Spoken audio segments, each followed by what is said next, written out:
we're going to move to the gentleman from the Magnolia State for your second round of questioning. Thank you, Mr. Chairman. Ms. Nunn, I want to let you know what a refreshing hearing this has been. To have someone who comes before this committee who's plain spoken, who has a desire to secure the border, a desire to enforce the law, to have someone in your position who's willing to get out from behind a desk, to leave Washington, to go there and be there on the front lines with the men and women who serve. I just want to thank you for not being the typical bureaucrat who routinely would come before this committee time and time again under the Biden-Harris administration, who really had no idea because they had not been down there serving and alongside the men and women who were serving. So thank you for your leadership, and thank you for being plain spoken, and thank you for what you stand for. As we continue to secure the border, and as we see those numbers continue to hold, I believe at some point the DHS will be able to reallocate resources to the interior.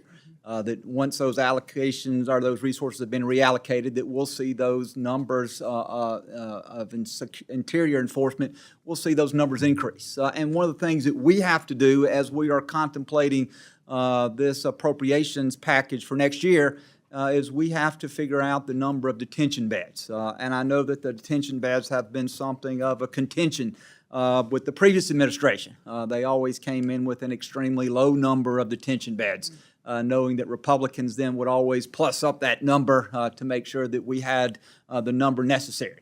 And so I guess my question as we're looking at putting next year's budget together and as we're looking at funding detention beds, what is the number of detention beds that you feel, Madam Secretary, that you are going to need going forward? The president has been clear from the beginning with his advisors in the White House on Homeland Security that we need much more capacity in detention beds in the country. We have upwards to 50,000 people that are in detention centers today that are moving out of the country, moving to go home to their countries, that we're negotiating and working on travel documents and repatriation with.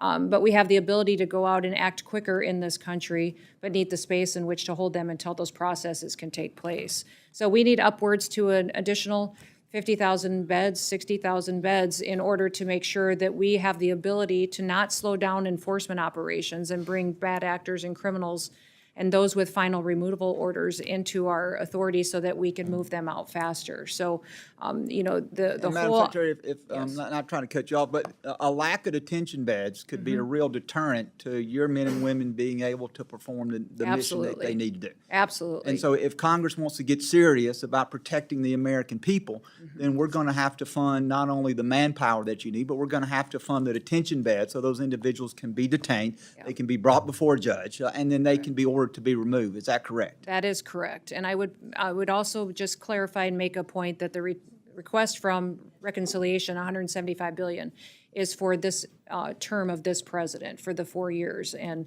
you see in the numbers that were released by OMB this last week that the $43 billion that would be the increase into this budget is from the reconciliation, 1/4% of what that total would be. And want to switch gears in my last minute and a half and talk about DHS Centers for Excellence. I know that those are where DHS partners with academic institutions really across the nation. Some of those institutions include Texas A&M, my alma mater, Mississippi State University, the University of Nebraska, Arizona State. And I know as DHS is seeking to kind of realign mission areas, I've seen that there's consideration of either reducing funding or in some cases cutting the Centers for Excellence. I want you to know that while I am want to make sure that I'm a great steward of taxpayer money, particularly at the center at Mississippi State. I've been there firsthand. I've seen the great work that they've done on unmanned aerial systems. I believe that they are an incredible return on our investment. But I would like to just ask you very quickly, as if you could share a little bit about how the department plans to invest in these critical research functions that I think are important to the mission of DHS. Yes, and that's the evaluation that's happening. And 2 of those have already been reevaluated in Nebraska and Alaska, and we will continue to do that with the rest of the allocations that go to centers of excellence throughout the country. But we have to look at how these dollars are being spent to align with a mission that is the Department of Homeland Security. cybersecurity, terrorism defense, building out and hardening our systems to protect our national security. So that's what's undergoing now in your state, and we will continue to evaluate that and stay in communication with you. Thank you, Madam Secretary, and I yield back.